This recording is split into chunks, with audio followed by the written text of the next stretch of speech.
Good afternoon. Welcome to Reflections. I'm your host, Deontay Brewer. Today is a tribute show for me.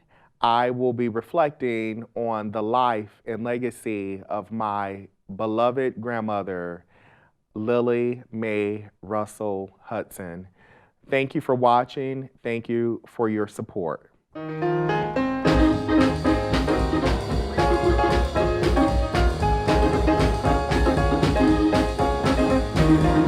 I am on my way to the New Jerusalem. Grandmother. The word grandmother means so many words, or should I say, so many thoughts to so many people. It's hard for me to put into words and or thoughts what my grandmother meant to me. I can attempt to do that. She was very loving and caring, matronly, but above all, Christian, an angel. And my grandmother went home to be with God Friday, June 25th, 2021. And I was with her the day before. And as I sit here, um, I think about that day that we were together. I had taken her lunch and we listened to gospel music, and but she was really quiet that day and kind of reflective, and she wanted to hear certain songs. And I remember it was very overcast and cloudy that particular day. And after our visit, or as our visit came to an end, I told her that I was getting ready to go home. It was my day off and I wanted to get some rest, because I would be returning to work, soon enough. And but I told her, or she thanked me. She thanked me for bringing her lunch, and I told her, I said, Granny, I said, this is a small gesture. I said, as Mom always says, we could never repay you for all that you've done for us. And we kind of said something along the lines, well, see you later. And I didn't know that that last visit, would be the last time that I would see my grandmother on this side. And so, as I stated, in my intro today, I want to reflect on the life and legacy of my grandmother. My grandmother was born November 8th, 1938, in Perry County, the city's Marion, Alabama, to the late Arthur Sr. and Nancy Wyatt Russell.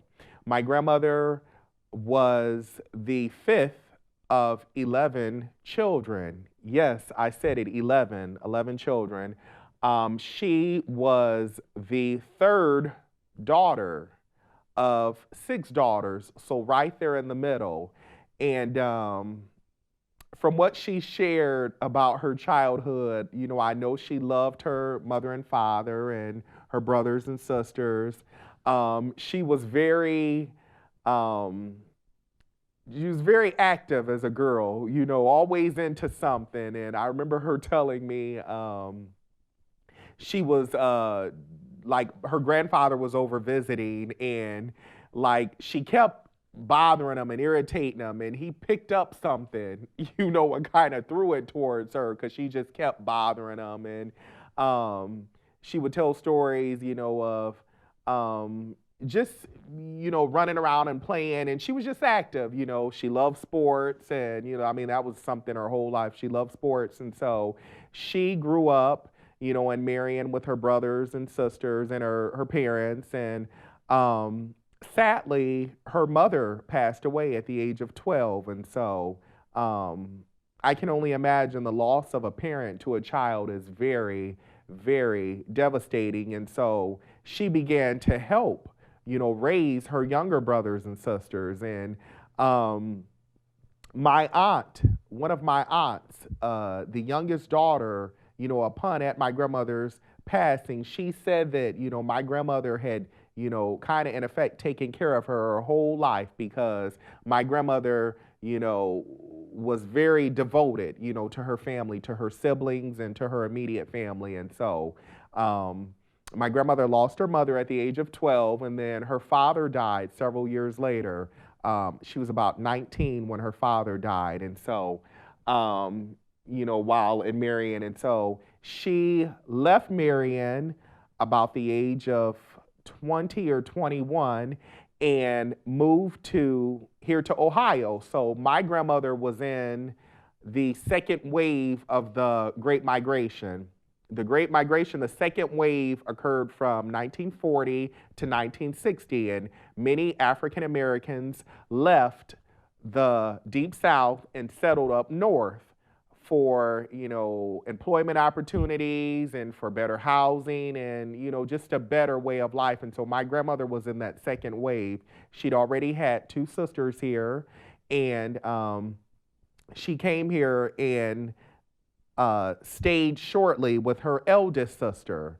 And she lived with her sister for a short while. She helped her sister while she was staying with her sister. Her sister's husband passed away. And so my grandmother helped my great aunt, her sister, with the children. And so, that was my grandmother, always helping people. And so, she ended up meeting my grandfather, Charlie Hudson of Uniontown, Alabama, and together they raised three daughters. My mother being the middle daughter, and we lived on Lily Street. That was the house that I was born into, the house on Lily Street, off of Creighton and off of Pontiac for many years.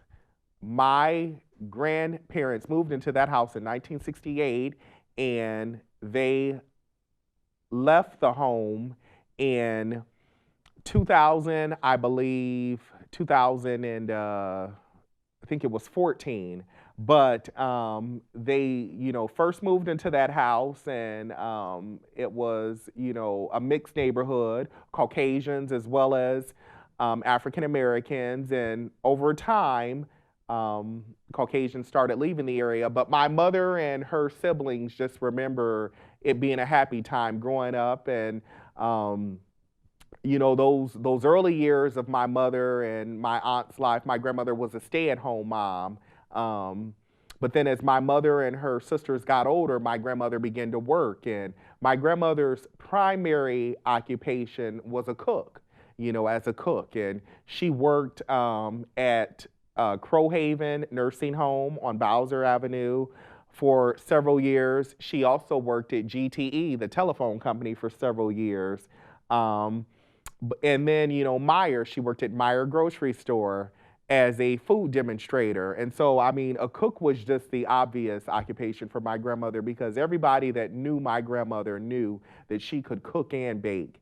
And some of this weight that I have, a lot of this weight is attributed to my grandmother's food, because she, was from the South, as I mentioned, and a lot of that cooking, the greens and the cornbread and, all of that stuff, she just was a master at it. And, she could also bake the sweet potato pies and the homemade jelly cakes. And, oh, Granny was just the best cook. And she didn't mind, sharing her food. She cooked for others over the years outside of her family, one being her church.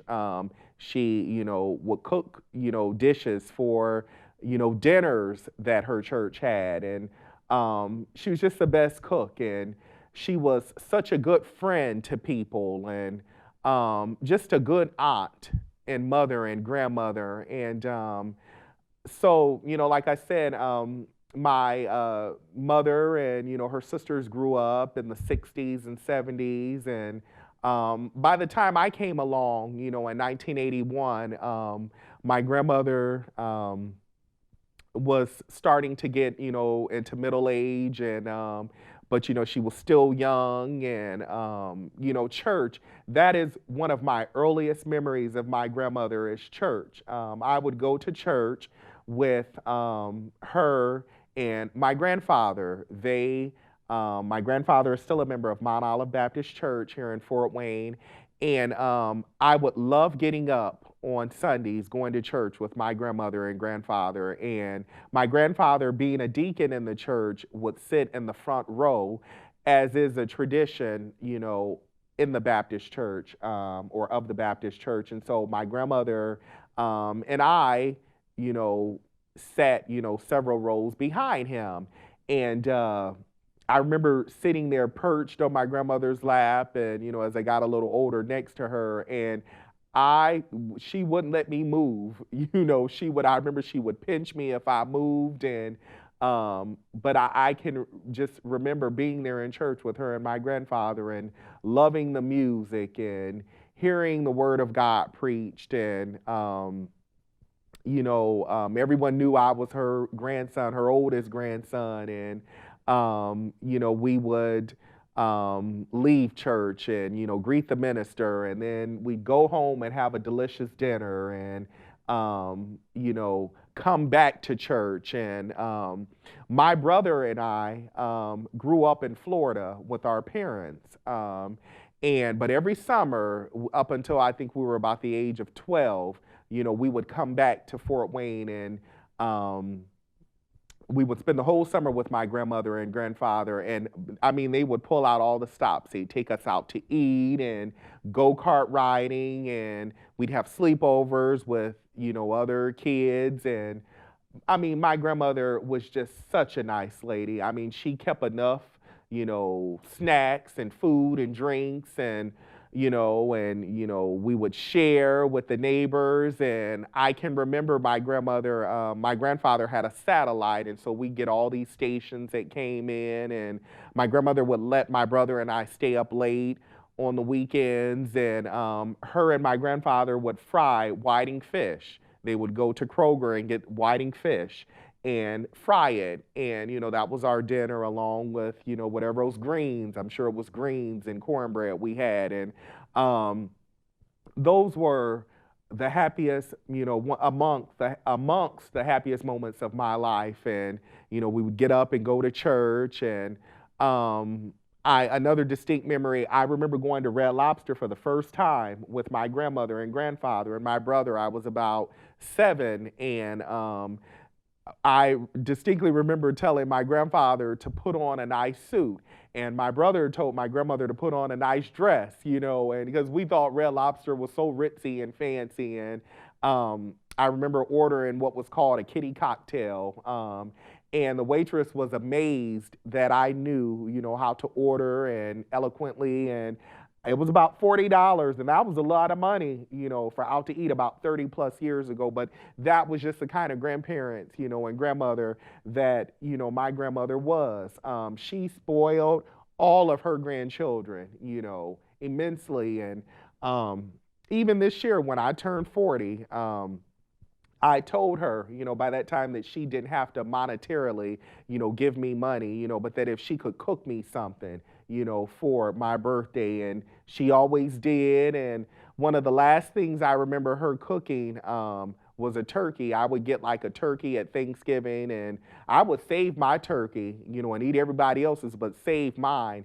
And my grandmother, would cook it for my grandfather and myself and her, and so, but yeah, I mean, I have memories of her visiting wherever, my parents and I lived, via the military. We moved a couple times, throughout my childhood, but my grandmother came to visit, and she would make friends, at the church we attended, and people always said how nice of a lady she was. And when I graduated from high school, her and my grandfather, as well as my aunt and my aunt's 2 children, came to Virginia. They took the bus, and came to Virginia.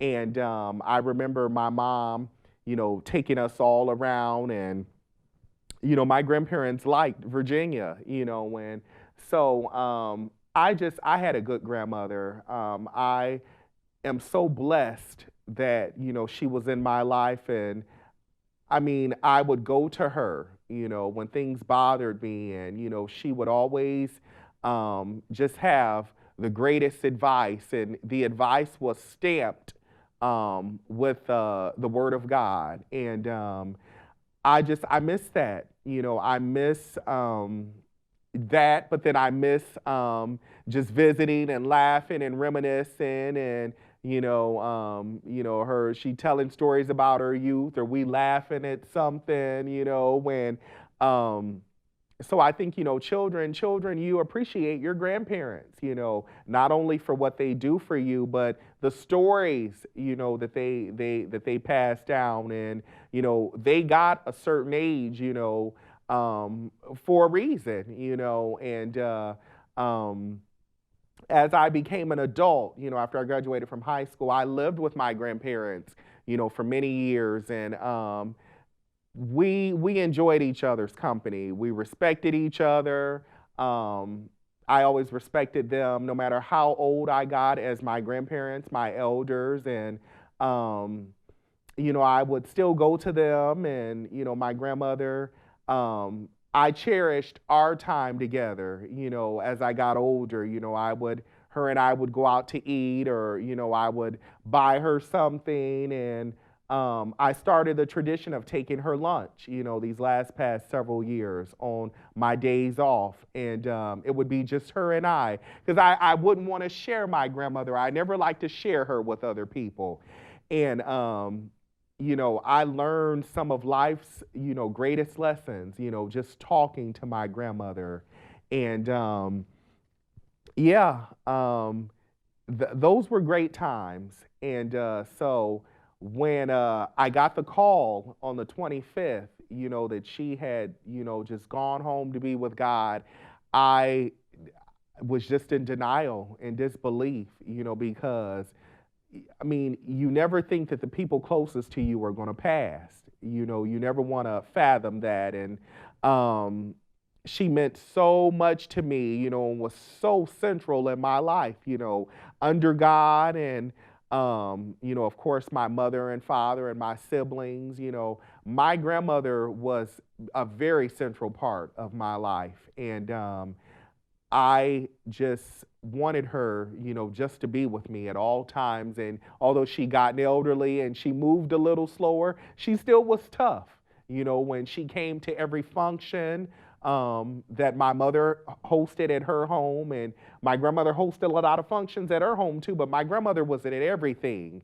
And I have pictures to prove it. I chronicled, functions over the years with photos. I mean, and she was at everything, and she just wasn't that, stereotypical old person that sat at home in a rocking chair and watched TV. No, my grandmother was very active. I mean, she worked up until about 7 years ago, and she was very active in her church. I mean, at every service, and like I said, very active socially with family. And she loved sports. She loved to go down to the Tin Caps and see a game, and so she was very active, and she lived her life. And she wasn't afraid of dying, because she would always tell me, when your time is up, and she knew where she was going, and she made peace with that. And so, but I wasn't ready. I wasn't ready. And my mother wasn't ready. And her husband, my grandfather, and, my brothers, and, her grandsons, and my sister, her granddaughter, and my aunts, her daughters, as well as other grandchildren, people, we just weren't ready. Her sisters, two sisters left, when her other brother, they weren't ready, but, we're not in charge of that. As humans, we are not, we are in charge of a lot of things, or, we have the ability to control certain things, but you can't control, death. And so I miss my grandmother very much. I hope that I made her proud, while she was here on earth. This very show, Reflections, I'll never forget when I started this show.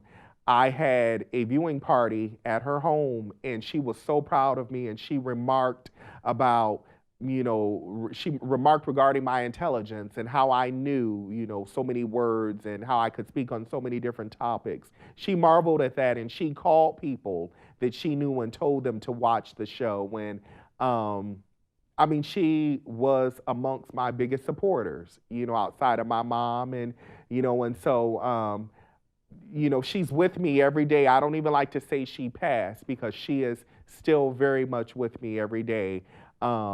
When I'm discouraged, I can hear her, you know, and I still just feel her with me. And so I wanted to do this show today and say, you know, Granny, I hope I made you proud, and, you know, I love you. And I just thank you, you know, for being you. I thank you for being you. I thank you for being the matriarch of our family. I thank you for being our anchor. I thank you for showing me what unconditional love is. I thank you for being that Christian that treated everyone the same. You didn't look down on people. You didn't think you were better than people. You were good to all people, and that's you walk the walk and talk the talk. I mean, it just wasn't a Sunday thing, it was an everyday thing with you. And that's what a Christian is. And so I love you, Granny. I know you're looking down and you're smiling. Thank you to all my guests today for watching and listening and for supporting Reflections. Have a great day. Sun never goes